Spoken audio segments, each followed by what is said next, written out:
Tonight, thousands of tips, new evidence, and a possible break in the Nancy Guthrie case. Investigators have recovered a black glove from a roadside near the mother of Today Show host Savannah Guthrie's house. The New York Post reporting it resembles the pair worn by the masked person in the surveillance video released yesterday. It received thousands of tips since the video came out, and that one of those tips led police to question a man who was later released without charge. Why does this matter? Because in cases like this, especially involving an elderly missing person, small pieces of evidence and public tips can sometimes change the direction of an investigation. At the same time, early breakthroughs can also turn out to be unrelated. And that tension between hope and uncertainty is really the heart of what many people are watching unfold. Let's break down the key facts as the report presents them. Investigators were conducting a careful search of desert brush areas around Nancy Guthrie's neighborhood. During that search, they recovered a black glove just off the road.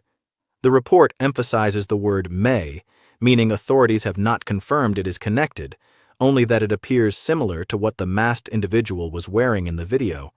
And that's an important distinction. Similar doesn't mean identical, and found near doesn't automatically mean used in. The report also says the FBI released videos, and after that, tips flooded in, around 4,000 calls to the sheriff's department alone. One specific tip led to a man being detained and questioned for several hours, after which he was released without charge. The man reportedly said investigators showed him an image of a masked person and suggested it looked like his eyes.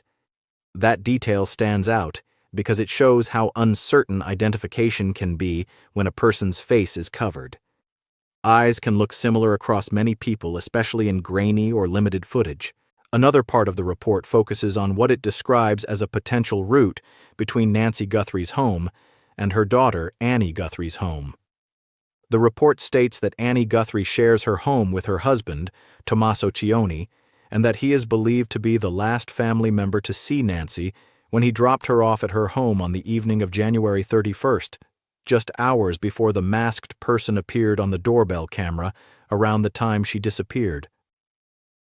The report also notes that two people were seen removing items from Annie Guthrie's home, but it's unclear whether they were law enforcement or private security.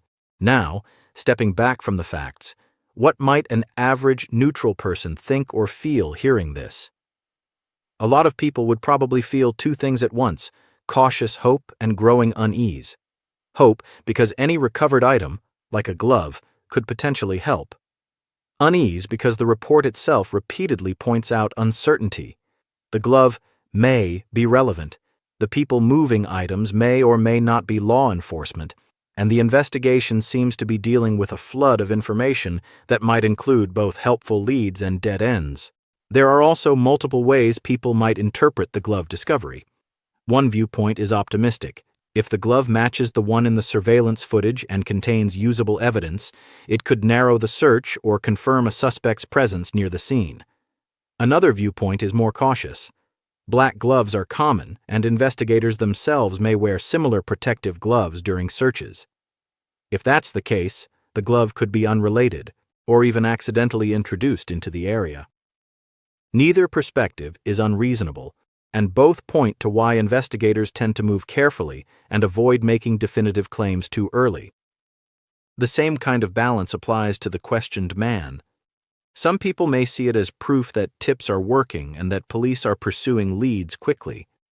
Others may worry about the risk of innocent people being pulled into the spotlight based on partial resemblance or vague information. The report states he was released without charge, which suggests authorities did not have enough to proceed, at least at this stage. If there's one responsible takeaway here, it's that investigations like this often unfold in fragments. Public updates can sound dramatic, new evidence, possible break, but real progress depends on verification, lab testing, chain of custody, confirmed timelines, and evidence that holds up under scrutiny. For now, it appears the case remains unresolved, with investigators continuing to search, evaluate tips, and examine potential evidence. The most reasonable position as an outside viewer is to stay patient, avoid speculation, and remember that behind every headline is a real missing person and a community waiting for answers. In the end, this glove could be a genuine turning point, or it could be nothing. And until authorities confirm what it is and whether it's connected, the fairest thing we can do is separate what's been reported from what's merely possible and let the facts catch up to the fear and the hope.